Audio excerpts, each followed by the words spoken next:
Capítulo 246. El Imperio ruso derrotó al ejército revolucionario francés.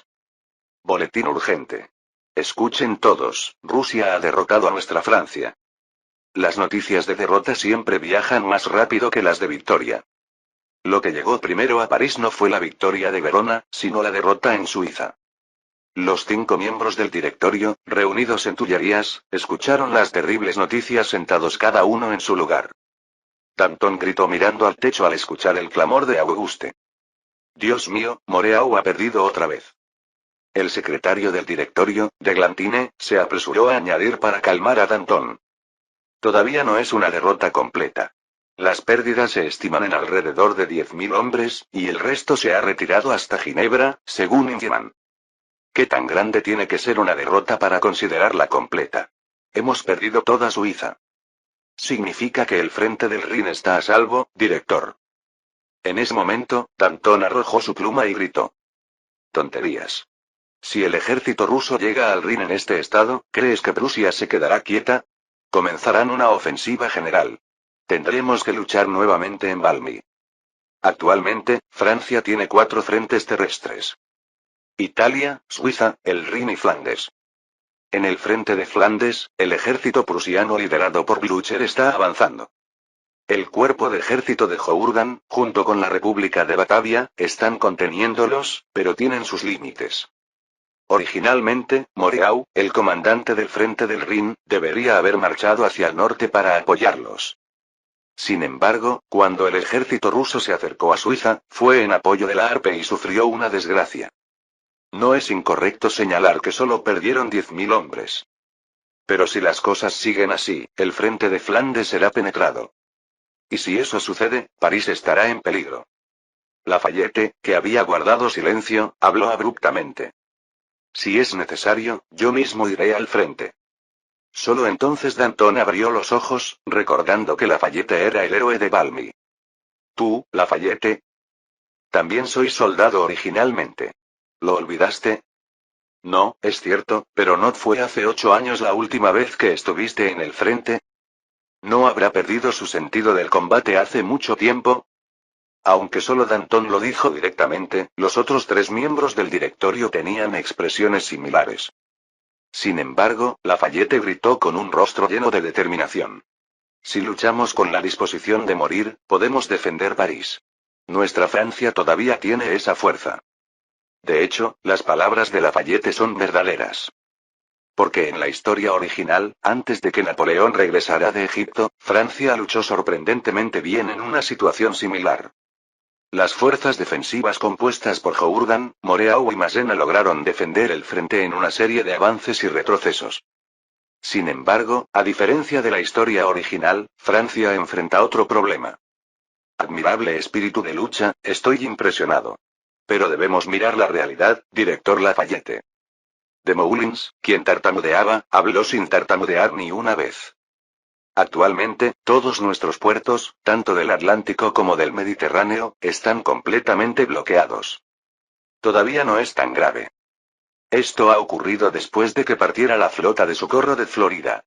Ni un solo barco mercante, excepto los contrabandistas, puede zarpar. Desmoulins señaló una pila de peticiones acumuladas en un lado de la sala de reuniones del directorio. Los comerciantes están desesperados por la falta de café y azúcar, y los ciudadanos claman por la falta de tabaco. Afortunadamente, no es un año de mala cosecha para el trigo. Incluso más allá de los artículos de lujo, las necesidades básicas como la madera nórdica y las cuerdas también están bajo embargo. Esto se debe a que las flotas británicas de todo el mundo están atacando todos los puertos franceses. Esta situación tiene implicaciones adicionales. Hay un problema grave con la recaudación de impuestos, incluidos los aranceles.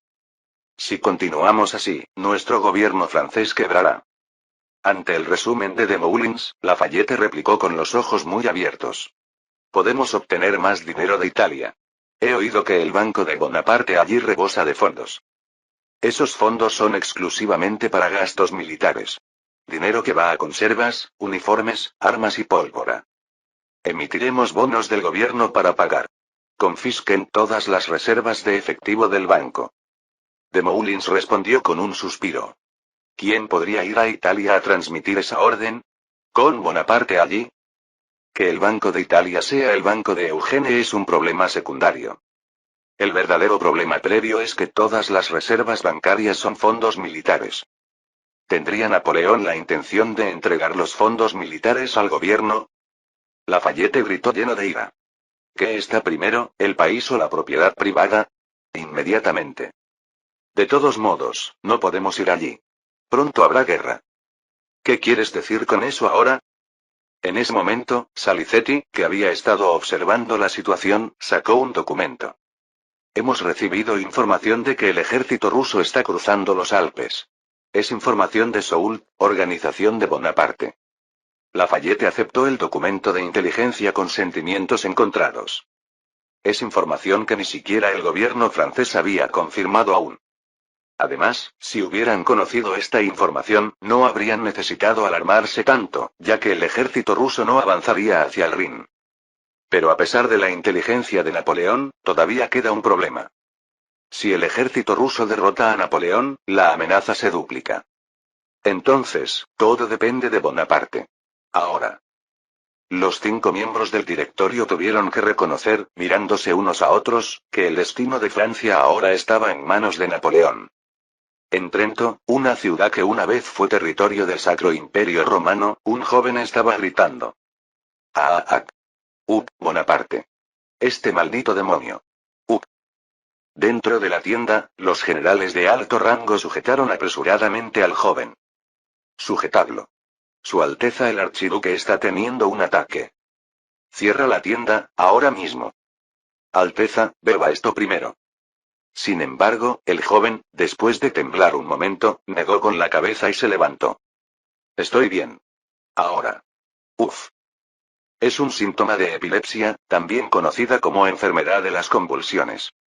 Una aflicción que sufre el archiduque Karl Ludwig von Habsburg, la esperanza del imperio austríaco.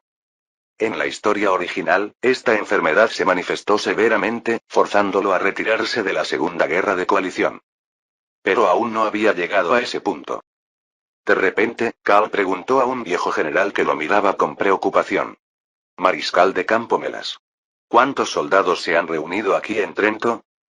Michael von Melas, comandante del segundo ejército de Austria, respondió con rostro sombrío. Casi todo el segundo ejército que yo dirigía. ¿No hay tropas que se hayan retirado hacia el norte desde Caldiero? Las hay. Pero no son muchas. Karl se cubrió el rostro con una sensación de devastación. Jóvenes talentosos de Magyar han muerto. Por mi culpa. La mayoría de las tropas del primer cuerpo que trajo aquí a Italia son de origen magyar, es decir, húngaro. Esto se debe a que reunió muchas de las fuerzas defensivas orientales aprovechando el colapso de Turquía. Sin embargo, en Caldiero, fueron casi aniquilados en una sola batalla. Por supuesto, en realidad no fueron completamente aniquilados, y muchos probablemente se convirtieron en desertores en el norte de Italia. Pero considerando las heridas y las acciones punitivas enemigas, es prácticamente lo mismo que estar muertos. En ese momento, me las habló con cautela. Por ahora, sería mejor que esperara aquí, Alteza. ¿Qué quiere decir, mariscal de campo? ¿Deberíamos reunir a los soldados dispersos o unirnos con las fuerzas aliadas? Si se refiere al ejército ruso, ya se ha dirigido hacia Lugano. Karl abrió mucho los ojos al escuchar el nombre del lugar. ¿Lugano? Eso está justo frente a Como. ¿Cómo han cruzado los Alpes tan rápido? Si Trento es la ruta oriental que va de Austria a Venecia, Lugano es la ruta occidental. Es un punto de paso desde Suiza hacia Italia, especialmente hacia Milán. En tiempos del Renacimiento, incluso fue territorio del Ducado de Milán. Sin embargo, después del siglo XVI, se unió a la Confederación Suiza y nominalmente es parte de Suiza. Melas se apresuró a agregar a un sorprendido Karl. No solo eso. Han destruido la autoproclamada República Helvética y han restaurado la Confederación de Nobles Schweiz. ¿Qué? Incluso han derrotado al ejército francés, ni más ni menos que a Moreau. Schweiz, es decir, el nombre alemán de Suiza.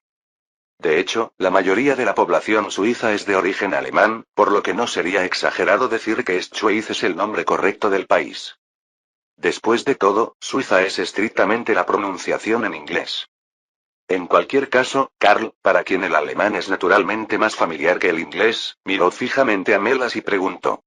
Es realmente increíble. ¿Era esto posible? Al menos es seguro que ya han cruzado los Alpes. Aunque la información actual debe ser verificada nuevamente. Actualmente, el tercer ejército del mariscal de campo Paul Kray los está siguiendo como apoyo. No, debe ser correcto. Si han cruzado los Alpes. Entonces, ¿no deberíamos unirnos a ellos? A la pregunta muy sensata de Karl, Melas volvió a disuadirlo. Si nos movilizamos desde aquí hacia Milán, es fácil que se corte nuestra línea de suministro en el camino. ¿No sería mejor ver primero cómo luchan Rusia y Francia, y luego movernos? La estrategia de dar prioridad a la conexión meticulosa de las líneas de suministro y comunicación. Es una norma que el ejército austríaco ha seguido como si fuera la Biblia. Karl también sabe bien lo estable que puede hacer esta estrategia a un ejército. Es especialmente esencial en la situación del ejército austríaco, un cuerpo de voluntarios compuesto por múltiples etnias. Pero, ¿realmente puede esta cautelosa forma de avance enfrentarse a Napoleón? Solo surgen respuestas muy negativas. Sin embargo, Karl finalmente tuvo que aceptar las palabras de Melas. Ah, si mi cuerpo estuviera bien. De acuerdo. Pero tan pronto como me recupere, debemos unirnos a Suvorov. Melas tenía una expresión de descontento, pero inclinó respetuosamente la cabeza. Entendido, Su Alteza el Archiduque. No porque pensara que Karl tenía razón, sino porque era el hermano del emperador. Paul Kray von Krajowa, un general de 64 años, se encontró con un mariscal mayor que él en el campo de batalla después de mucho tiempo. Me presento ante el victorioso general de Schweitz. Literalmente, se inclinó instintivamente ante un hombre que sonreía con una cara delgada. Para empezar, las tropas que comandaba eran más numerosas que las de Kray. Pero lo verdaderamente temible era algo más. Había cruzado los Alpes, la barrera del norte, en un período de tiempo increíblemente corto. ¿Eres tú Paul Kray, el comandante del tercer cuerpo? Aunque no existe tal organización como un cuerpo en el ejército austríaco, si se refiere al comandante del tercer ejército, ese soy yo. He oído hablar de ti. Dicen que eres el hombre que derrotó al conquistador de Egipto, Kleber. Kray esbozó una sonrisa amarga ante tan inesperado elogio. Eso es historia antigua. Además, fue solo un enfrentamiento que ocurrió durante una guerra comandada por Su Alteza el Archiduque. No me atrevo a compararme con Kleber. Durante la primera guerra de coalición, Kray comandó las fuerzas en el frente del Rin.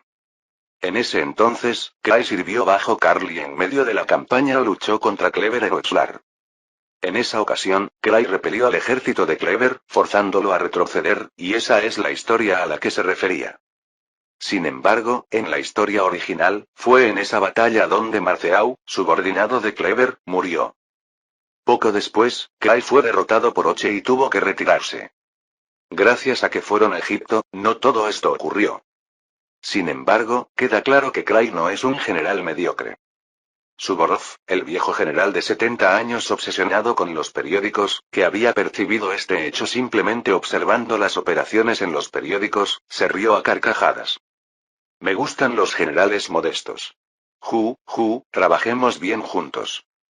¿A dónde irá ahora? ¿Milán? ¿O Génova? Bueno, dicen que Bonaparte viene apresuradamente para proteger Milán, ¿no? Suvorov, que por un momento miró hacia el sur como si pudiera ver Milán, dijo ligeramente. De alguna manera, quiero ambas. Kray parpadeó y preguntó. ¿Qué quiere decir? Vi en el mapa que hay un punto estratégico entre Milán y Génova. Alessandria, creo que se llama. ¿Eh? Ah, sí existe tal ciudad. Es un nudo de comunicaciones. De alguna manera tiene un nombre similar a Alejandría de Egipto, aunque su origen es diferente. Egipto, naturalmente, deriva su nombre de Alejandro Magno. Por otro lado, la ciudad de Alessandria en el norte de Italia recibió su nombre porque fue fundada por un papa llamado Alejandro. Suvorov, que visitaba Italia por primera vez, desplegó ligeramente un mapa y dijo. Nos moveremos hacia allí. Así podremos amenazar tanto Milán como Génova. Además. La mirada de Suvorov se dirigió hacia Alessandria. Bonaparte también tendrá que venir. Y a la mayor velocidad posible. ¿Por qué dice eso? Porque si obtengo suficientes provisiones allí, podré ir a la Francia continental. En ese momento, Cray, que estaba escuchando, abrió la boca sorprendido. Mariscal. Eso es demasiado temerario. Sin embargo, los subordinados de Suvorov permanecen imperturbables.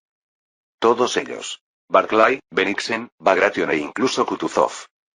Suvorov, riendo a carcajadas, golpeó el hombro de Cray, que miraba sorprendido a su alrededor.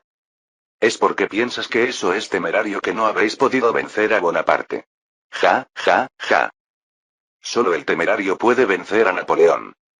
Suvorov había comprendido exactamente este hecho. A finales de julio de 1799. Suvorov comenzó a avanzar hacia un lugar que se haría más famoso en la historia original como Marengo. Para capturar a Napoleón. Capítulo 247. El joven comandante en jefe, hasta ahora conocido como el Ascendente, soltó una risa burlancia. Ja, esto es ridículo. Estos tontos ibanés haciendo semejante locura. Napoleón, sentado en la base que había utilizado durante la primera expedición en las afueras de Milán, reía como loco. Suvorov había realizado un movimiento relámpago hacia Italia. Esta fue la primera reacción del cuartel general del ejército defensivo francés en Italia al recibir esta información. Por supuesto, también hubo reacciones más normales. Augereau, Berthier y Massena se miraron entre sí y dijeron: ¿Ya cruzaron los Alpes? ¿Qué diablos hizo Moreau? Es muy probable que haya sido derrotado. Quizás la Arpe también. ¿Era el ejército ruso tan fuerte? Moreau no es un mal general. Al menos debería haber podido detenerlos en los Alpes, ¿no? Pero Napoleón resopló y agitó su mano. Eso no es lo importante. Lo importante es que quien derrotó a la Arpe, a quien envié y seleccioné personalmente, está realizando maniobras absurdas. Aunque la Arpe no es un general extraordinario, Napoleón sabe que es un general sólido. Entonces Suvorov debe ser un general lo suficientemente destacado como para destrozar a un general sólido. Sin embargo, extrañamente, mostró un peculiar método de marcha avanzando hacia el centro del norte de Italia. Nunca antes Napoleón se había enfrentado a un adversario así. Los rebeldes de Tolón, el ejército aristocrático del norte de Italia y el ejército del Sacro Imperio Romano. Incluso si hubiera luchado contra el ejército prusiano o británico, habría sido similar. Proteger las líneas de suministro, mantener las líneas de comunicación y maniobrar mientras se ocupa una base. Esta es la ortodoxia de la guerra moderna del siglo XVIII. Pero se dice que solo el ejército ruso está maniobrando de una manera completamente diferente. Napoleón miró fijamente el mapa y blandió su bastón de mando. Veamos. Ya derrotamos a Karl. Ganso. Huyó a toda prisa a Trento. Y estábamos marchando hacia Milán porque el ejército ruso representaba una amenaza. Pero cuando llegamos, ¿no hay ibanés? Napoleón rechinó los dientes mientras pinchaba a Berthier con su bastón de mando. Si Moreau hubiera estado en sus cabales, los ibanés no deberían haber podido cruzar los Alpes. Pero no solo ya los cruzaron, sino que extrañamente se dirigieron hacia Alessandria, al sur de Milán, ¿dices? Berthier seguía con expresión impasible. Pero probablemente no tenía mucho que decir. Después de todo, es deber del jefe de Estado Mayor enviar fuerzas de reconocimiento para descubrir cómo maniobra el enemigo. Por supuesto, Napoleón no estaba hablando solo para reprender a Berthier. Esto significa una cosa. Todos entienden lo que quiero decir. Massena se encogió de hombros. Significa que el ejército ruso es fuerte, que ha roto el frente del Rin y que ahora, aparte de nosotros, no hay ejército que pueda impedir la invasión del territorio continental francés. Exacto, Masencia. No sé cuán severamente ha sido derrotado Moreau, si está vivo o muerto, pero no puede detener a esos ibanés. El hecho de que se hayan dirigido específicamente a Alessandria también indica que nos están apuntando. Sin embargo. De repente, Massena ladeó la cabeza. ¿Por qué considera que es una locura? El audaz movimiento del ejército ruso es algo que ya se ha visto antes. Es exactamente lo que hizo Napoleón, que está justo frente a él. En ese momento, parecía una locura, pero Napoleón ganó y se convirtió en un héroe. Entonces, ¿qué hace a Suvorov diferente? Napoleón respondió como si fuera obvio. Bueno, si pierden en esta maniobra, ni siquiera podrán volver a casa. Es una táctica que corta su propia vía de retirada. En otras palabras, la diferencia es que se enfrentan a Napoleón. Viendo a un comandante que parece tener en mente solo la victoria, Massena torció la boca. Este convencimiento es precisamente el aspecto que hace que todos los soldados no puedan evitar entusiasmarse. Napoleón dice que Massena es la diosa de la fortuna, pero Massena piensa lo contrario. Que el hombre bajo frente a él es precisamente el favorito adorado por la diosa de la fortuna. ¿Está seguro de la victoria? Por supuesto. Entonces, anúncieselo a los soldados. Como en la expedición italiana. Massena sonrió con los ojos brillantes. Lo que obtendremos a cambio de la victoria. Durante la primera expedición, Napoleón proclamó que si ganaban, podrían obtener los tesoros de Italia. Lo que entonces se consideraba una exageración se hizo realidad. Entonces, ¿qué obtendría el ejército defensivo si ganara esta vez? Napoleón miró a su alrededor y palmeó el hombro de Massena. Ja, ja, ja. Eso, lo anunciaré en un discurso frente al enemigo. Todo el ejército se moviliza hacia Alessandría. Los cañones de la artillería a caballo comenzaron a moverse. Rouen BRRR. Junto con 60.000 hombres del cuerpo defensivo francés de Italia. Pero en realidad, hay alguien más que tiene la red de información más extensa en el norte de Italia. ¿Ya han entrado en el norte de Italia? Es Eugene, el general que posee un banco postal privado en Milán. Mientras estaba en Oriente, no pudo usarlo debido a la distancia, pero ahora es diferente. Ha llegado un mensajero enviado por Collo, el director del Banco de Italia de Beauharnais. El mensajero, Armand Diane, saludó con cara alegre frente a Eugene. Ha pasado mucho tiempo desde que lo vi, patrón. ¿Su familia y la patrona están bien? Armand Diane, dejemos los saludos para después. Dime otra vez. ¿Suvorov ya está en Italia? ¿Eh? Ah, sí. Por eso el comandante en jefe Bonaparte también se está moviendo apresuradamente. Armand, desconcertado por la nerviosidad de Eugene, ladeó la cabeza y explicó. Actualmente, parece que Alessandría, entre Milán y Génova, será el objetivo. El Banco de Italia, que en tiempos de paz había enviado carteros privados por todo el norte de Italia. Naturalmente, en tiempos de guerra también moviliza a los carteros, lo que permite detectar movimientos militares generales. Sin embargo, es difícil analizar la razón detrás de esos movimientos. Eugene, que había obtenido información muy crítica, cerró los ojos y gritó.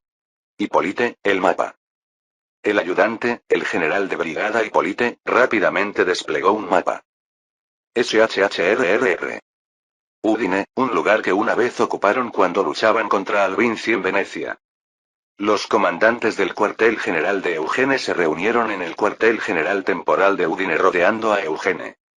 Mientras Eugene, que estaba en el centro, miraba fijamente el mapa, Junod ladeó la cabeza. ¿Por qué aquí? Si atacaran Génova o incluso Milán directamente, nos pondríamos en una situación muy difícil. Eso sería si cayeran fácilmente.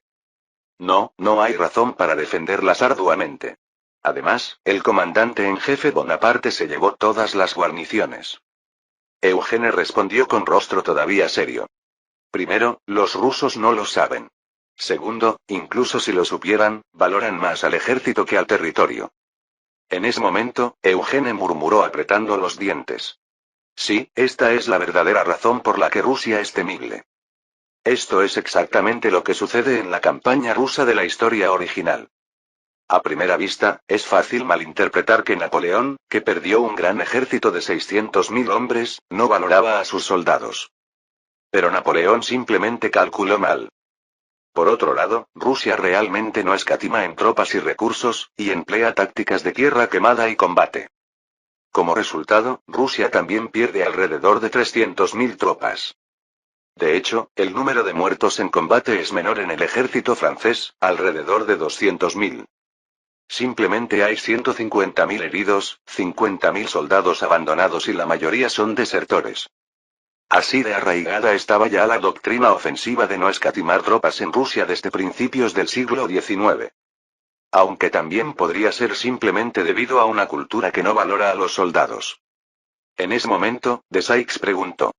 Parece exactamente la táctica del general Bonaparte. ¿Será idea de ese viejo general, Suvorov?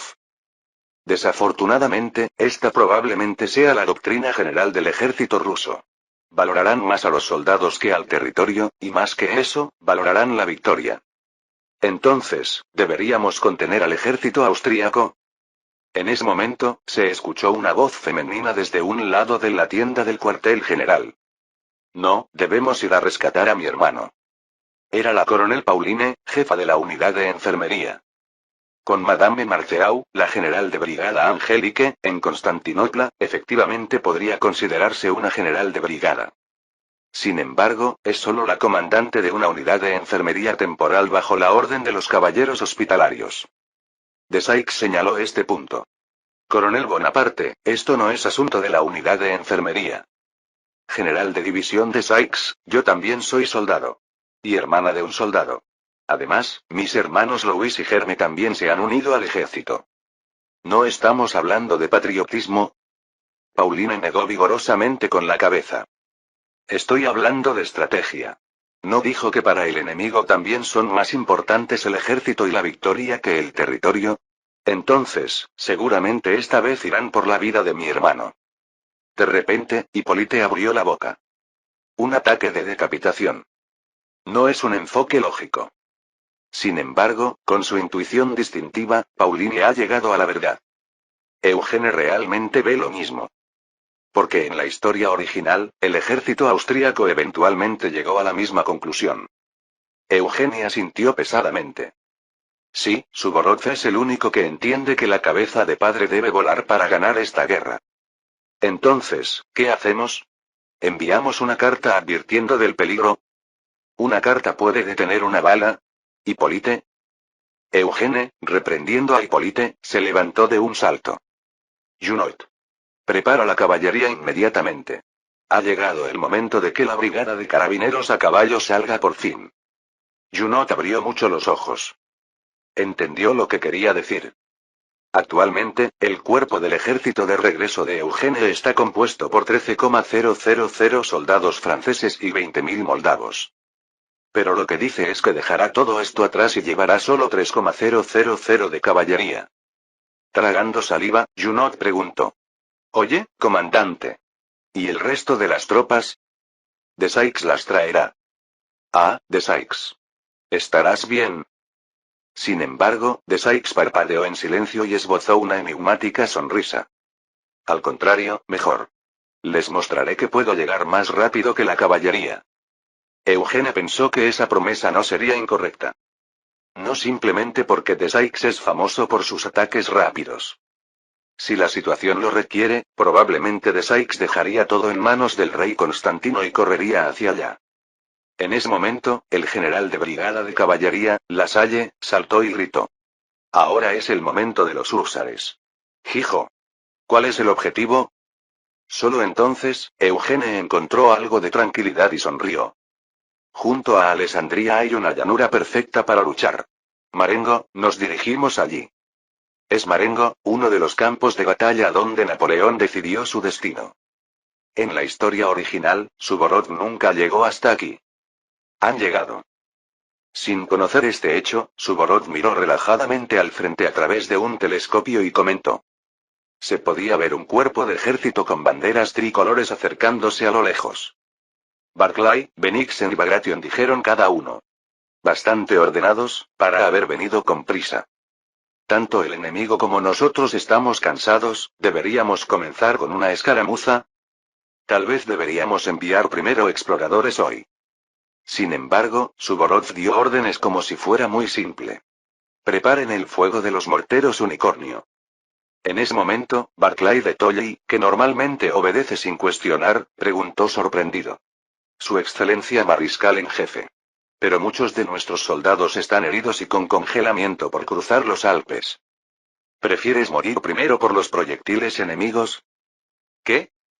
El mariscal del Imperio ruso, Suvorov, sonrió relajadamente mientras observaba el frente y dijo. Si vacilamos un momento, seguramente atacarán primero. Esa es la táctica de Bonaparte. Es cierto que el ejército imperial ruso sufrió daños al cruzar los Alpes. Sin embargo, 20.000 hombres del tercer ejército austríaco se han unido a ellos. Actualmente, las fuerzas totales ascienden a 90.000, con 70.000 del original de 80.000, excluyendo a los que se quedaron atrás durante la marcha, más el tercer ejército austríaco. El cansancio no es un problema.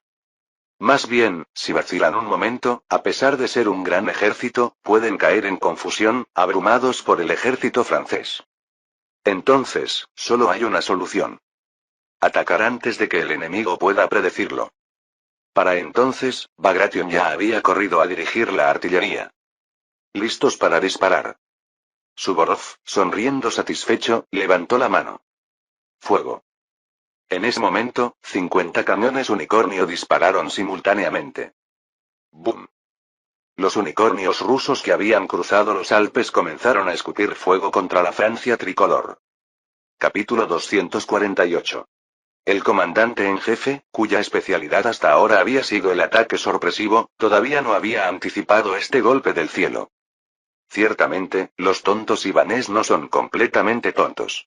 Su formación es muy ofensiva.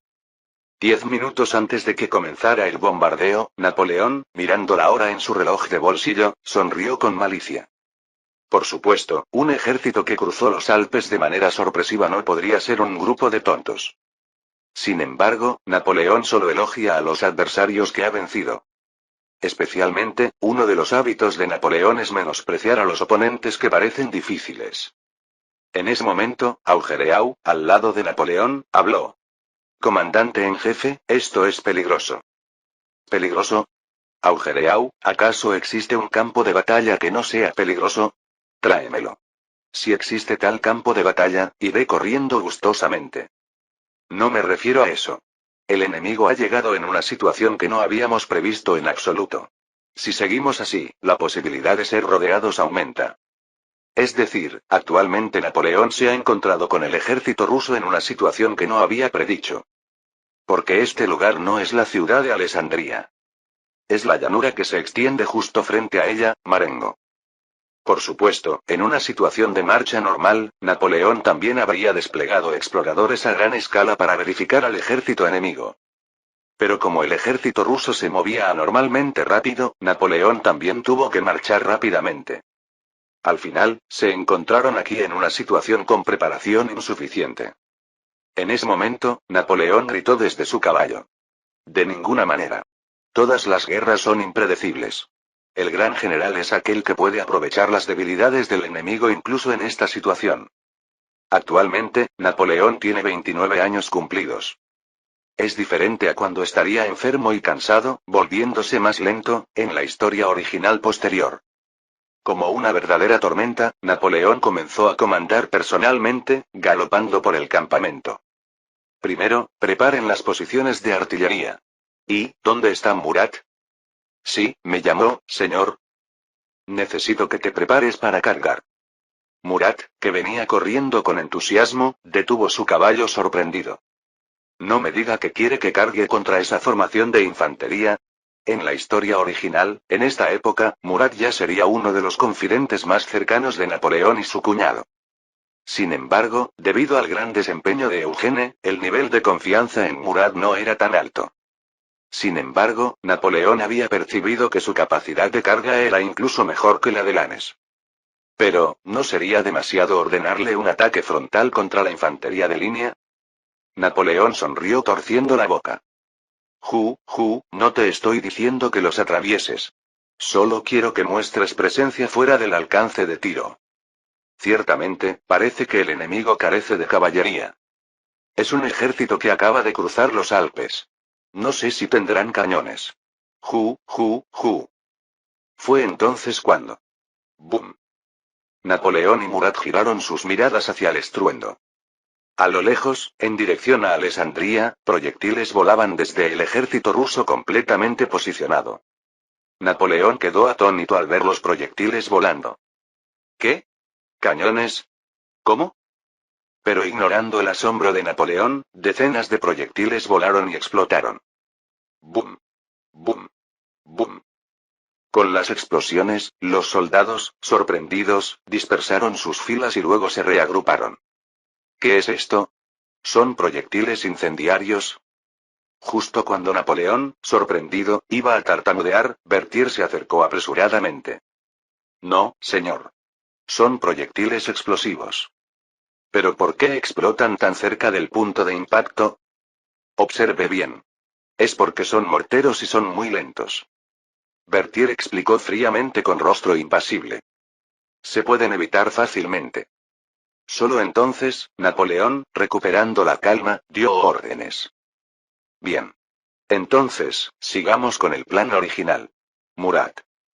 Murat, apretando los dientes, gritó a su brigada. Entendido. Bien, somos la vanguardia. Muchachos. Mientras la caballería se preparaba para salir, Napoleón se dirigió apresuradamente al cuerpo principal donde estaba la guardia del comandante en jefe. Ahora que había comenzado el bombardeo, el ejército francés también debía dar instrucciones a la artillería.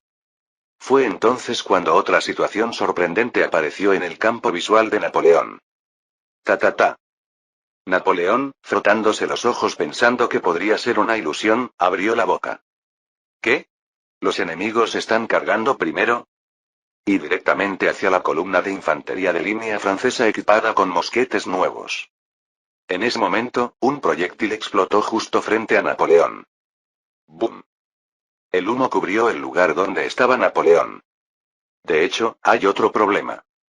Los proyectiles podrían golpear a nuestras propias tropas. Paul Kray, comandante del tercer ejército austríaco, gritó como si estuviera maldiciendo. Probablemente sospechaba que el sonido del cañón era demasiado fuerte o que el viejo general Suvorov no podía oír. Por supuesto, Suvorov, quien a pesar de sus 70 años estaba saludable y tenía buen oído, respondió simplemente. No importa, general Kray. ¿Qué? Nuestros soldados no temen a la muerte. De todos modos, si volvieran a casa, morirían de hambre igualmente. De repente, Suvorov sonrió. Esa es la verdadera razón por la que nuestro cuerpo de ejército es temible. Apenas terminó de hablar, los 50 unicornios escupieron fuego. ¡Bum! ¡Bum! ¡Bum! Los proyectiles cayeron sobre la llanura de Marengo, donde chocaban la infantería de línea francesa y la infantería rusa. Incluso el cuerpo italiano-francés, que nunca había retrocedido en batalla, estaba desconcertado. La mayoría de los comandantes solo se movían confusamente, sin dar directrices claras. Mientras tanto, el ejército ruso avanzaba firme frente a ellos. Los generales de división Marmont, Serurier y Reinier gritaron cada uno. Crisis. Infantería, formen filas. Ellos solo están cargando. Disparen. Rápido. En medio de esto, Massena pateó a un coronel que intentaba huir y ordenó. Esos cañones son lentos. Disparen y retírense, idiotas. Solo entonces la división de Massena, que había avanzado como vanguardia, recuperó la compostura. Bajo el mando del general de brigada Zerboni, los soldados formaron filas evitando los puntos de impacto de los proyectiles. Aquí, gracias al sistema de disparo por fulminante, los soldados franceses lograron cargar más rápido que con el sistema de pedernal, incluso en medio de la confusión. Clic, bang. Los soldados de la división de Massena, disparando mosquetes al estilo Beauharnais, se detuvieron por un momento. El enemigo no se detiene. Ni ante proyectiles, balas o enemigos. ¿Qué? ¿No se detienen? Sigan disparando. ¿Son los ibanés inmortales? Si les disparan, mueren. Pero, eso también se aplica a nosotros, ¿no? General de división Massena. Justo cuando Zerboni estaba a punto de protestar a Massena. Se están acercando. Serurier, comandante de la guarnición de Milán, gritó desconcertado como nunca antes. Bang. Clic, bang. Clic, bang. En ese momento, la división de Augereau, que estaba en el flanco izquierdo, saltó y disparó. Pero incluso recibiendo disparos, la infantería rusa siguió avanzando. Aunque sus camaradas morían a su lado, los rusos de cabello rubio y ojos azules seguían acercándose, apartándolos con el pie.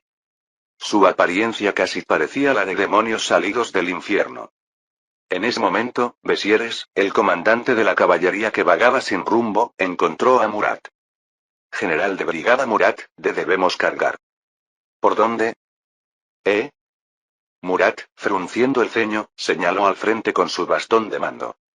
Dejando de lado esos proyectiles, los ibanés locos simplemente están corriendo hacia nosotros.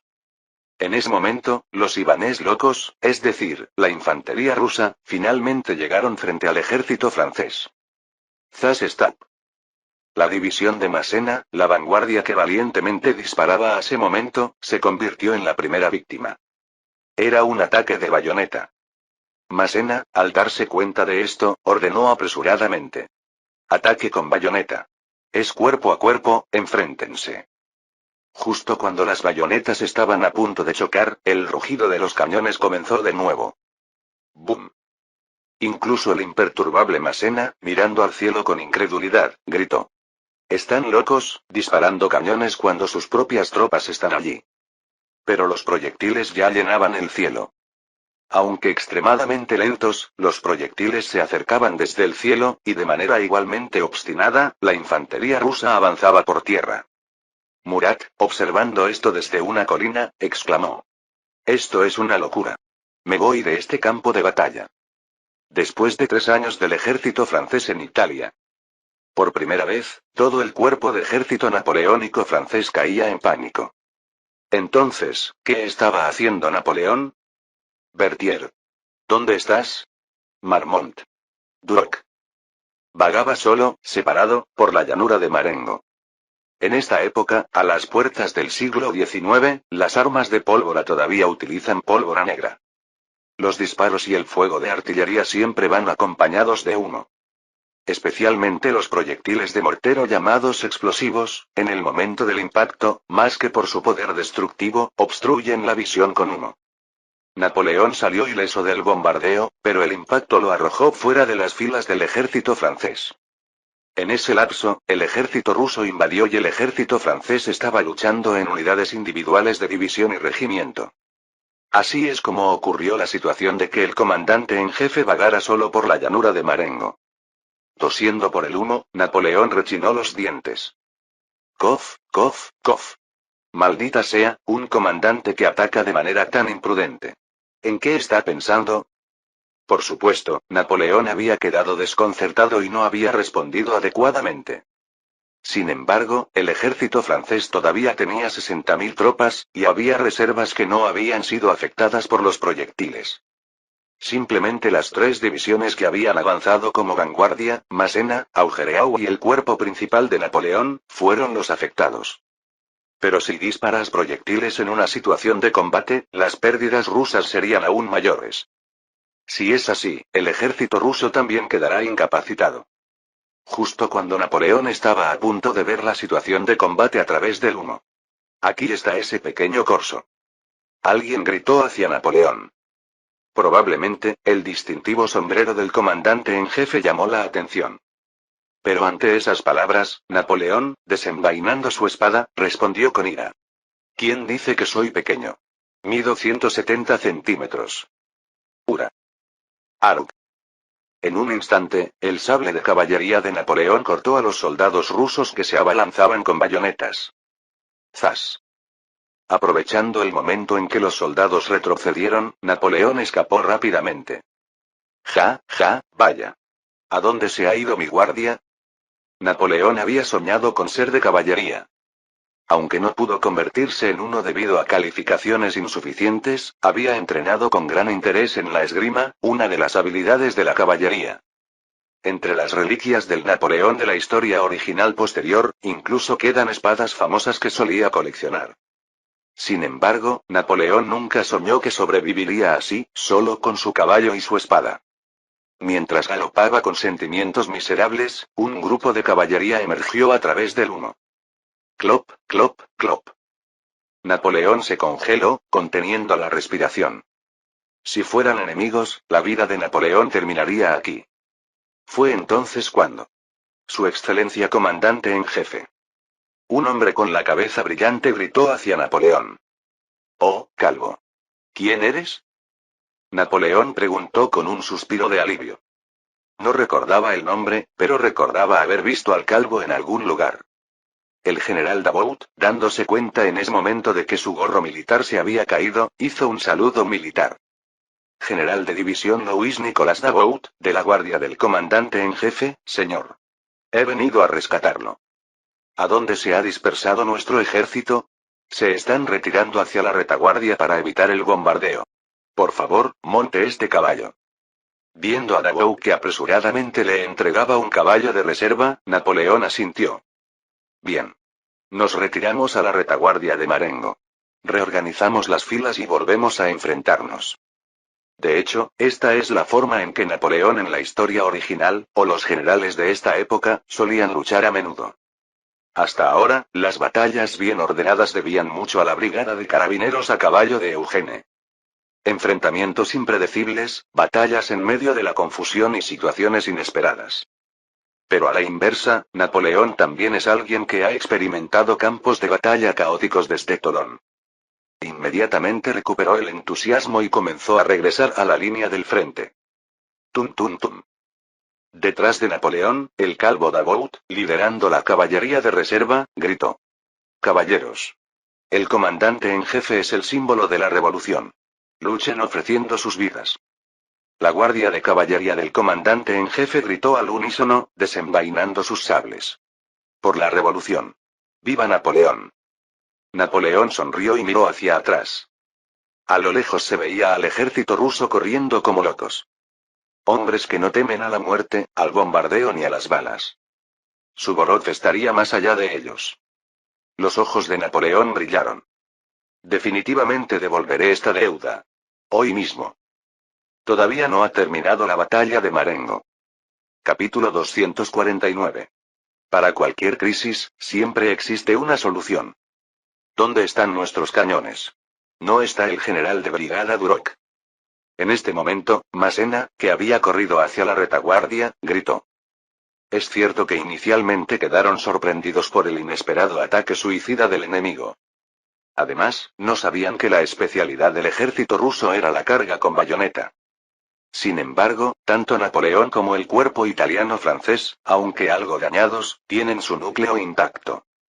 Especialmente, Massena, quien tiene la mayor rapidez de reacción entre el alto mando francés, fue el primero en comenzar a moverse. Duroc, el comandante de artillería que protegía los cañones en la retaguardia, corrió hacia él.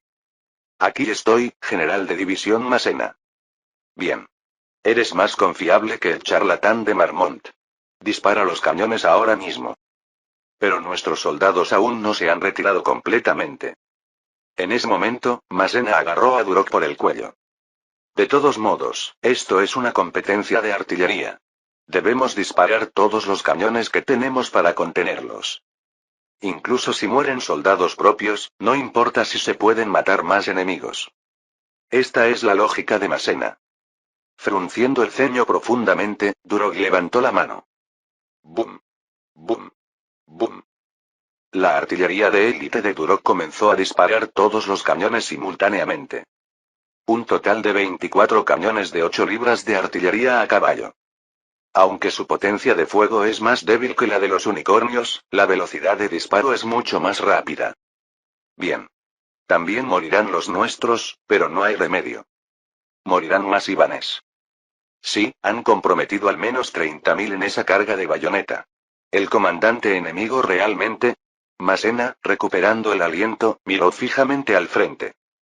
O está loco o es un genio. En ese momento, algo brilló a través del humo en el frente. Mientras Massena se frotaba los ojos y miraba hacia adelante, vio a un general calvo acercándose. Y a su lado, un rostro muy familiar. Era el comandante en jefe Napoleón. Massena, ahí estás. Comandante en jefe, está a salvo. El calvo me rescató. Parece que aún no es tiempo para tu ascenso. Ja. Más importante. Incluso en este momento, después de bromear, Napoleón rápidamente dio órdenes. Envía mensajeros inmediatamente. Ordena a Lannes y Murat que carguen. Esta vez, incluso el normalmente imperturbable Massena abrió la boca. Las unidades a cargo de Lannes y Murat son brigadas de caballería. Literalmente, en un campo de batalla arrasado por el fuego de artillería, la infantería está enfrascada en combate de bayonetas. Es un escenario de combate al estilo medieval, donde las espadas de capitán y atraviesan. Lanzar caballería en medio de esto es algo que le hace querer devolver las palabras que acaba de decir sobre Suvorov siendo un loco. En esta situación, has olvidado la batalla de Caldiero. Ah. Neutralización de la artillería. Solo entonces, comprendiendo la intención de Napoleón, Massena silbó. PFFFF, Kellerman. Napoleón abrió mucho los ojos al escuchar un nombre vagamente familiar. ¿Ese viejo general estaba en nuestro cuerpo de ejército? No, es su hijo. Oye, Kellerman, ¿puedes hacerlo? Debes correr hacia esa caballería que está indecisa en el flanco derecho y transmitir las órdenes del comandante en jefe. Oye, si muero innecesariamente en el campo de batalla, no tendré cara para ver al comandante Kellerman. Franz Christophe Kellerman, el valiente general que, junto con Lafayette, obtuvo la victoria en la batalla de Valmy. Un general de 64 años que ha luchado en campos de batalla desde la Guerra de los 7 años, y tras el inicio de la Revolución, ocupa una posición cercana a ser un veterano del ejército. En la historia original, a pesar de no tener grandes logros, Napoleón reconoce su peso y lo incluye entre los 26 mariscales. Sin embargo, el Kellerman al que Massena acaba de llamar no es ese Kellerman, sino su hijo, Franz Kellerman. El joven jinete de 29 años, casi de la misma edad que Napoleón, se acercó corriendo y respondió. Puedo hacerlo. Soy un húsar. Mostrando un valiente espíritu, Kellerman hijo corrió a través del humo de la pólvora. Tum tum tum. La caballería, que vagaba por el campo de batalla y por lo tanto no había sufrido daños, recibió el mensaje de Napoleón. Por supuesto, durante este proceso, Kellerman sufrió tremendamente, pero eso no importa desde la perspectiva de quienes reciben la orden. El problema es la instrucción de sumergirse profundamente en un campo de batalla ya sumido en el caos. Escuchando a Etienne Kellerman hablar mientras jadeaba, Murat rechinó los dientes. El comandante está loco. Entonces no irá. Aunque no quiera ir, ese tipo ya está yendo primero, ¿no? A lo lejos, viendo a Lannes cargando, Murat respondió a Bessieres. Vamos, hombres de Gascuña. Síganme. Lannes se lanzó valientemente al campo de batalla. Los jinetes, en su mayoría originarios de Gascuña, siguieron a Lannes al unísono. Los subordinados de Murat y Bessieres miraron el rostro de Murat. La orden de Napoleón, la carga preventiva de Lannes y un campo de batalla caótico. Murat abrió mucho los ojos. Sí, un hombre muere una vez, no dos. Vamos a morir. Arre. Corran. Prepárense para el fuego de caballería. Los jinetes levantaron sus rifles al unísono. Originalmente una versión modificada por Pauline del rifle Ferguson de retrocarga, el rifle de caballería al estilo Beauharnais. Un arma con sistema de ignición por fulminante que permite una recarga casi continua. La única diferencia con los rifles posteriores es que no es de doble cañón, sino de disparo único. Murat, un hombre que en la historia original habría preferido el sable sobre las armas de fuego de caballería, apuntó al frente con su rifle. ¡Bang! ¡Bang! ¡Bang!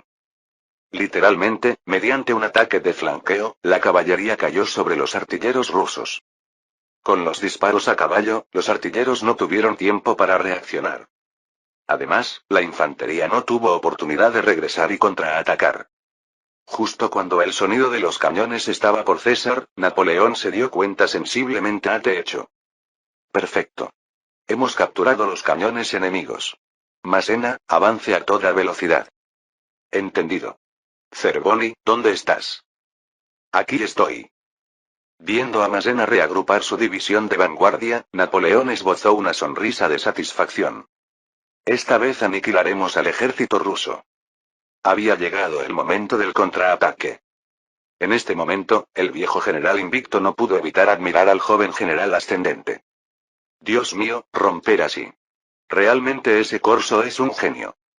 El ejército francés, avanzando como una hidra de dos cabezas, ataca al cuerpo de ejército ruso desde la retaguardia y el frente. Originalmente, la táctica de Suvorov era así. Primero bombardear para sacudir el campamento enemigo, seguido de una carga de bayoneta con la infantería. Luego disparan los cañones al campo de batalla para que el enemigo no pueda recuperarse. Cuando la formación está completamente rota, se introduce el resto de la retaguardia para terminar la batalla. Sin embargo, la realidad se desarrolló de manera diferente. Para empezar, el espíritu de los soldados franceses era diferente al de cuando se enfrentaron en Suiza. A diferencia de los soldados bajo la Harpe y Moreau, que se retiraron presos del pánico ante la carga de bayonetas, las tropas de élite de Napoleón, entrenadas en Italia, resistieron el impacto. A esto se suma que el oponente también disparó rápidamente proyectiles para contraatacar y ganar tiempo. No importa cuán inferiores sean en número, el poder de fuego de los cañones no puede ser ignorado. Por lo tanto, justo cuando los 30.000 de la vanguardia del cuerpo ruso vacilaban, la caballería golpeó la retaguardia del cuerpo ruso, cuya atención estaba concentrada en el frente. Si hubieran chocado contra un cuadro de infantería, los jinetes habrían sido sacrificados. Pero Napoleón hizo que se concentraran solo en la artillería. Además, casi todas las unidades de infantería rusas estaban dispuestas en posiciones avanzadas para un despliegue posterior. Como resultado, muchos artilleros fueron masacrados, y aunque los cañones estaban intactos, no podían disparar. De repente, Barclay, que estaba verificando las unidades de artillería de la retaguardia, gritó: «Mariscal en jefe. Parece que el enemigo está usando un arma nueva. Primero retiremos el cuartel general hacia atrás». No, las guerras no se deciden por quién tiene el mejor rifle. Pero si nos retiramos, todo estará perdido. Si esto continúa, su excelencia resultará herido. Suvorov se rió a carcajadas y subió a su caballo. Incluso si muero, debo capturar a ese joven. De lo contrario, Rusia está en peligro. ¿Dónde está Bennigsen? Bennigsen corrió apresuradamente y se paró junto a Suvorov. Aquí estoy, su excelencia mariscal. Bagration, que dirigía la artillería, está bloqueado. Ahora, el único hombre con habilidad táctica para abrir paso eres tú. Sí, intentaré crear una brecha. Suvorov, agitando la mano, ordenó. No necesitas crear muchas. Apunta a un solo objetivo. Allí. Apuntando con su telescopio como si fuera un bastón de mando, los ojos de Suvorov brillaron. ¿Dónde está ese pequeño Bonaparte? Se podía ver la unidad de infantería cargando desde la vanguardia. Era la división de Massena. Sin embargo, quien realmente comandaba esa división no era Massena, sino Napoleón. Bennigsen asintió y, sacando a los soldados de su regimiento directo, gritó: «Vamos, hijos de la gran Rosilla. Demuestren que son invencibles guerreros de bayoneta». El regimiento de Bennigsen avanzó al unísono, fijando sus bayonetas. Clank, clank, clank. Hasta ahora, solo habían estado observando el feroz combate en la vanguardia. Pero los soldados de infantería rusos ya estaban llenos de espíritu de lucha. Después de tener que ver a sus hermanos morir, ahora era el momento de vengarse. ¡Hurra! ¡Hurra! ¡Hurra! Los soldados de infantería rusos, corriendo y gritando, extendieron sus bayonetas al unísono. ¡Zas! ¡Zas! ¡Zas! Ante la carga demasiado rápida del regimiento de Bennigsen, la formación de la división de Massena fue penetrada. Bonaparte está justo enfrente. Bennigsen gritó. Mientras él mismo blandía una bayoneta. A finales del siglo XVIII, era extremadamente raro que un comandante en jefe avanzara y luchara en el frente. Comandante en jefe. Napoleón tampoco solía presentarse en el frente a menos que fuera un campo de batalla como Tolón. Sin embargo, ahora todo el lugar es un campo de batalla, y se está librando un combate en todas partes en una situación caótica. Por eso, en lugar de esconderse en la retaguardia, se lanzó a la vanguardia. Aunque ayudó a elevar la moral de los soldados, a cambio se convirtió en un blanco. Esos tipos realmente no son humanos. Si esos soldados estuvieran bajo mi mando, ¿habría conquistado la India? No es momento para admiración. Sí, pero necesito tropas. Napoleón, mirando fijamente al ejército ruso que se abalanzaba desde el frente, se lamentó. ¿Por qué mi hijo Eugene no está aquí? Junot, Lasalle. ¿Dónde están todos? Si solo ustedes estuvieran aquí, habríamos dado granadas a esos tipos. Por supuesto, Napoleón no está preso del pánico, ni es un tonto esperando a sus soldados. Así que, incluso mientras se lamentaba, rápidamente intentó retirarse montando a caballo. En ese momento, sonó un estruendo. Wish boom. Napoleón, que intentaba huir hacia atrás a caballo, se detuvo. ¿Qué es esto? Si hubiera sido un proyectil enemigo explotando frente a él, la situación habría sido comprensible. Sin embargo, el sonido que surgió ahora provenía de las líneas de infantería del oponente. Fue una explosión repentina. En ese momento, el ayudante Marmont le gritó a Napoleón: «Comandante en jefe, mire allí».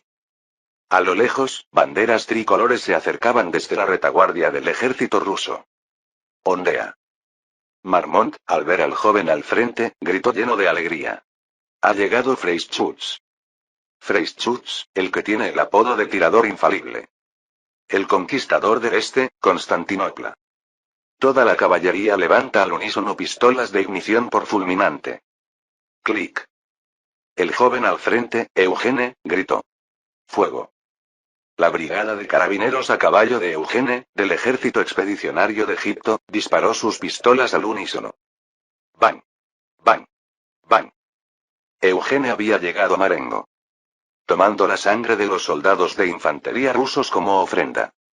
Capítulo 250. En este momento, a pesar de haber calculado todo, las variables dominan el campo de batalla. Sin importar quién haya aparecido detrás, ustedes solo preocúpense del frente. De lo contrario, todos serán castigados con látigo. Aún así, Bennigsen no se detuvo. En el frente están las divisiones de Oudinot, Massena, Serrurier y Reinier. Pero ninguno de ellos pudo evitar la carga de bayonetas de la infantería rusa que avanzaba llena de locura o embriagada. Entonces, alguien corrió hacia Bennigsen, quien avanzaba sin descanso. «General Bennigsen, ¿qué está haciendo?» Bennigsen se burló al ver al corpulento general tuerto. «¿No lo ve, tuerto? Estoy luchando para ganar. Bonaparte está justo frente a nosotros. ¿No ves lo que hay detrás? ¿Seguirás avanzando así? Si capturamos al comandante enemigo, habremos cumplido con nuestro deber». En ese momento, el tuerto Kutuzov gritó con aspereza como nunca antes: «Nuestro generalísimo está a punto de morir, estúpido alemán». Solo entonces Bennigsen, que avanzaba frenéticamente hacia adelante, miró hacia atrás. Turududu. Vio aparecer la caballería francesa desde el sur, una dirección completamente inesperada. El grupo principal de Suvorov, que quedó atrás, no pudo resistir los disparos de los jinetes. El ejército ruso tenía muchos soldados no acostumbrados a los tiroteos por falta de pólvora. En cambio, aquella caballería parecía muy hábil en disparar a caballo. El grupo principal de Suvorov podría estar en peligro. Sin embargo, Bennigsen apretó los dientes y gritó: «No podemos retirarnos ahora. Casi todos nuestros 90.000 hombres están en el frente. Además, el comandante enemigo está frente a nosotros. Entonces, ¿dejaremos que muera el generalísimo? Eso». Bennigsen volvió a dudar, luego sacudió vigorosamente la cabeza. «Primero hay que matar al comandante enemigo». En ese momento, se produjo una explosión. ¡Bum! Se ve caer una granada justo frente a ellos. El bombardeo de Duroc se reanudó desde la dirección francesa. Fue un bombardeo que ocurrió mientras la división de Massena y las tropas bajo el mando de Bennigsen combatían. Aunque no apuntaban deliberadamente a las tropas, era suficiente para causar confusión. Bennigsen, aturdido ante tal escena, murmuró: «¿Están bombardeando en pleno combate? Nosotros también lo hacemos. Es lo mismo». Pero, ¿no se suponía que ellos, a diferencia de nosotros, valoraban las vidas humanas? Cuando Bennigsen estaba a punto de hablar recordando la Declaración de Derechos Humanos francesa, Kutuzov maldijo: «Maldición, eso no existe en una situación de guerra. Cállate y elige. O avanzas y mueres, o salvas al generalísimo». Solo entonces Bennigsen sintió que su visión se ampliaba. Era diferente de cuando solo corría mirando hacia adelante. Los franceses ahora contraatacaban sin pánico. El camino hacia Napoleón, que antes era visible, ya no se veía. La oportunidad de matar a Napoleón ya había desaparecido. «Muchachos, vamos a salvar a nuestro generalísimo». Mientras Bennigsen gritaba mordiéndose los labios, los oficiales rusos respondieron desde todas partes: «Mata. Atraviésalos. Nuestro padre de Rosilla está en peligro. Media vuelta. La retaguardia, luchen por su cuenta». De repente, como si fueran máquinas, las tropas rusas se dieron la vuelta. «Vamos a salvar a nuestro padre». Sin embargo, esto significaba abandonar a las tropas que luchaban contra los franceses. Los oficiales rusos pasaron indiferentes ante la visión de sus aliados, compañeros y subordinados muriendo. Los soldados hacían lo mismo. ¡Hurra! Los 70.000 hombres del gran ejército ruso comenzaron a regresar todos juntos hacia su grupo principal. Hay 3 personas en este campo de batalla que pueden comprender la situación sin necesidad de verla. Uno es el genio Napoleón. El segundo es Eugene, nacido con la escritura de plata. El tercero es el viejo invicto, Suvorov. Suvorov observaba el frente con el ceño fruncido mientras escuchaba el informe de su ayudante Barclay.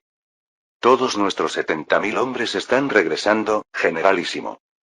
Pero de repente Suvorov hizo una pregunta inesperada. ¿Y Kray? Bueno, estaba junto a nuestro grupo principal, pero, ¿a dónde ha ido? Ha huido. Suvorov murmuró torciendo la comisura de sus labios. Una decisión correcta. Si no podemos revertir la situación aquí, moriremos con la retirada cortada. Paul Kray, comandante del tercer ejército austríaco, ya había huido hacia Alejandría. Si se hubiera quedado a luchar, no habría sido imposible atacar a Eugene.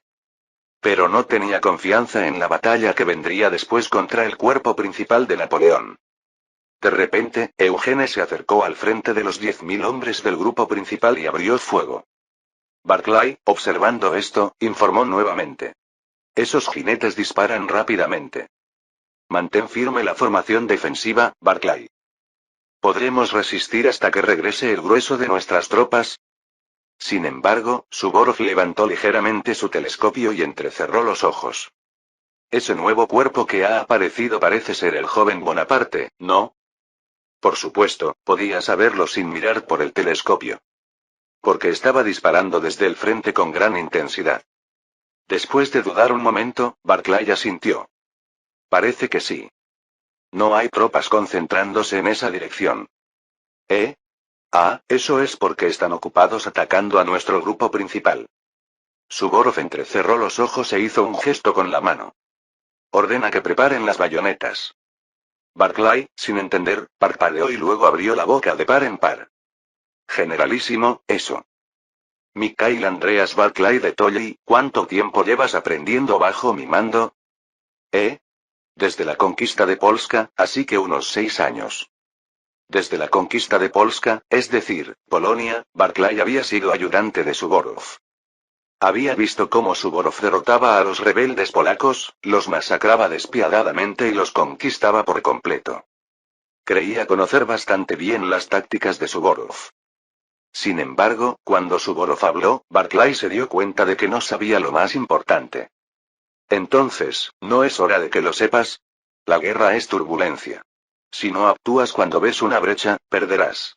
Ahora mismo, ese muchacho es tanto la fortaleza como la debilidad del ejército francés. Quien dijo que la guerra es turbulencia fue en realidad Alejandro Magno. Pero ya sea en el siglo IV AC o en 1799 DC, la esencia de la guerra es la misma. Hay que encontrar soluciones instantáneas para adaptarse a la situación cambiante. Ahora, Suvorov comprendió que no necesitaba obsesionarse con Napoleón. La situación había cambiado repentinamente porque Eugene había llegado con la caballería. Entonces, la solución es matar a Eugene. Barclay, saltando sobre su caballo, gritó. Entendido. Todas las tropas, preparen bayonetas. Suvorov también montó su caballo. Justo en ese momento, la brigada de carabineros montados de Eugene retrocedía como si estuviera dando un giro. Aprovechando esa oportunidad, el grupo principal de Suvorov se preparó para cargar. Acariciándose la barbilla puntiaguda, Suvorov miró a lo lejos al joven general con uniforme negro. Bien, muchacho. Te mostraré cuán aterrador es un ataque de bayonetas contra la caballería. Por supuesto, no hay infantería loca que cargue contra la caballería. Pero Suvorov conocía el secreto. De repente, mirando a sus soldados, Suvorov dio una orden. Soldados, beban. En ese momento, todos los soldados rusos empezaron a abrir sus cantimploras y beber vodka. Glup, glup, glup. Así es. La mitad del valor de la infantería rusa proviene precisamente del alcohol. Se dice que en la historia original, los generales ingleses quedaron estupefactos al luchar junto a Rusia. Al ver la disciplina militar donde generales y soldados bebían tranquilamente en medio del campo de batalla. Por supuesto, lo que permitía controlar a los soldados a pesar de esto era el severo castigo corporal. Si retrocedían, les esperaba el látigo que podría matarlos. Si regresaban a casa, era probable que murieran de hambre debido a las malas cosechas. Por el contrario, en el campo de batalla había comida, gloria y camaradería. A esto se sumaba la presencia de Suvorov, un superior benevolente para ser un general ruso, por lo que los soldados luchaban sin temer a la muerte. Después de observar en silencio a sus soldados, Suvorov exclamó con valentía.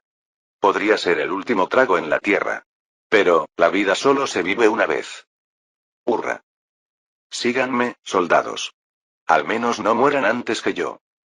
Detrás de Suvorov, que comenzó a correr con su gorra militar puesta, le siguieron Bennigsen y los soldados. Sigan al generalísimo. Embriagados de alcohol, locura y valor. Los soldados del cuerpo ruso de Suvorov iniciaron su carga de bayonetas. Hacia la brigada de carabineros montados de Eugene. Un general que normalmente prefiere los ataques sorpresa no puede evitar desconcentrarse cuando es sorprendido. Comandante, ¿esos locos ibanes están cargando contra nosotros? Eugene abrió mucho los ojos al escuchar a Hipólite informando con respeto después de mucho tiempo. Claramente, hasta hace un momento era el grupo principal de Suvorov acobardado por la sorpresa. Pero ahora se les veía corriendo como una tormenta. Pum. Pum. Pum. Ante la visión de incluso la banda militar tocando tambores mientras avanzaban, Junot, quien actuaba como ayudante, gritó. Maldición, parece que nos quedamos sin balas. Todavía tenemos en los cartuchos, Junot. Solo que no hay tiempo para recargar. Eso es lo mismo. Maldita sea, oigan. Caballería, desenvaine sabres. Ante la orden de Junot, los jinetes instintivamente desenvainaron sus sabres, es decir, sus espadas de caballería. Chin. Chin. Chin. Eugene también desenvainó su sabre de manera impulsiva. De repente, al sostener la espada, sus manos comenzaron a temblar. Era una sensación diferente a cuando disparaba pistolas. De pronto, Junot se volvió hacia Eugene y preguntó. Oye, Freischütz, ¿alguna vez has matado a alguien con una espada? Sonaba exactamente como cuando se conocieron por primera vez en Toulon, lo que hizo que Eugene sonriera. Por supuesto que no. Entonces sigue mis pasos. Sería un problema si te desmayas por vomitar. No llegaré a tanto. No subestimes al comandante. Viendo a Eugene completamente relajado, Junot estaba a punto de espolear su caballo nuevamente. Ja. Entendido, solo corre. ¿Sí? Junot, que estaba a punto de cargar contra la infantería girando en el sentido del reloj, redujo la velocidad de su caballo y preguntó. Oye, comandante. ¿Estamos en Egipto? ¿Qué tonterías dices? Mira eso. Estoy desvariando. Eugene giró la cabeza, abrió mucho los ojos y soltó una maldición. Carajo. De Sykes. Te amo. Eugene y Junot estaban en el sur de Marengo, frente al ejército de Suvorov.